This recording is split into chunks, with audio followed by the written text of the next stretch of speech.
बिस्मिल्लाहिर्रहमानिर्रहीम। अस्सलाम वालेकुम। प्यारे नाज़रीन, मैं सोशल मीडिया पर मुसलसल परेशान कुन तस्वीर और डीपीज़ देख रहा हूँ। मेरे कान भी रब तो गैर मेयारी दुखी शेर व शायरी भी सुन रहे हैं। हद तो ये है कि कुछ तस्वीर खुद को ब्लेड से जख्मी करने की भी देखी हैं। फिर इस खून से पता नहीं किस किस के नाम और कितने स्टाइल्स में लिखे जा रहे हैं। तस्वीर में डीपीज़ ज्यादातर गूगल से डाउनलोड करता है। ये कौन कर रहा है? ये सब कुछ हमारा नौजवान तबका कर रहा है। वो नौजवान जिनमें से अक्सर की उम्रें 16 से 35 साल तक की हैं। ये नौजवान अपने लिए अजीब किस्म की दुआ करवाते नजर आते हैं। भला कौन सी दुआ? दोस्तों, दुआ करो मैं मर जाऊं या मुझे सनम मिल जाए, वगैरह वगैरह। मेरे जहन में आया कि इस मौजू पर वीडियोस बनाऊं। इस सिलसिले की आज की पहली वीडियो में ऐसे ही नौजवानों के हवाले से बात होगी, इनके इलाज के हवाले से। पहला स्पिरिचुअल ट्रीटमेंट, रूहानी इलाज, और फिर दूसरा मेडिकल ट्रीटमेंट, तिब्बी इलाज। तो हमारे साथ रहिएगा। मैं हूँ डॉक्टर एजाज अली और आप देख रहे हैं पाकिस्तान यूथ टीवी।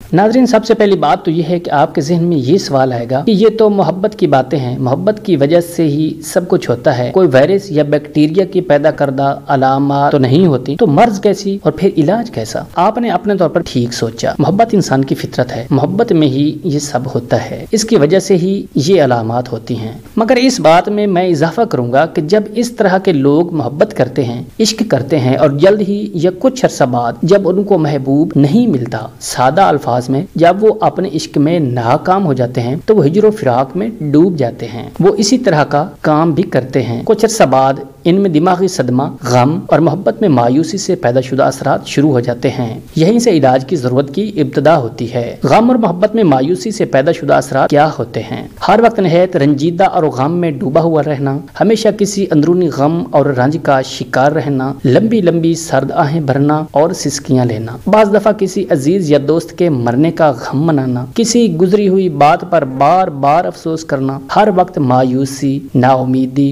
गम, पागलपन का शिकार रहना और ख्याली वहम की कसरत वगैरह। रातों को नींद नहीं आती, हमेशा किसी सुनसान जगह पर बिल्कुल तन्हाई में रहना, चुपचाप बैठकर पुरानी बातों को याद करके रोता रहना। बाज़ औक़ात ऐसे मरीज अपना दुख दर्द किसी दूसरे पर जाहिर भी नहीं करते, और अगर जाहिर करें तो अपने दुख दर्द को राई का पहाड़ बना देते हैं। इन तमाम अलामात का इलाज क्या है? सबसे पहले नमाज पंज गाना आपको अपना मामूल बनाएं। हर नमाज के बाद एक तस्बीह या मुक्तदिरो पढ़ें। उठते बैठते, चलते फिरते, वजू या बगैर वजू सय्यिदना करीम सल्लल्लाहु अलैहि व आलिहि वसल्लम पढ़ते रहा करें। इसके साथ साथ होम्योपैथिक अद्वियात मैग्नीशिया 200 हर रोज सुबह 10 कतरे आधा कप पानी में डालकर नाश्ता के बाद इस्तेमाल करें। ये दिन में सिर्फ एक बार सुबह के वक्त नाश्ता करके लेनी है। इसके बाद दूसरी दवा है एसिड फास्ट 200। ये भी होम्योपैथिक दवा है। एसिड फास्ट 200 के 10 कतरे आधा कप पानी में मिलाकर हर रोज शाम को इस्तेमाल करनी है। ये भी दिन में सिर्फ एक दफा शाम के वक्त लेनी है। दवा लेने से आधा घंटा पहले और आधा घंटा बाद सिगरेट, पान,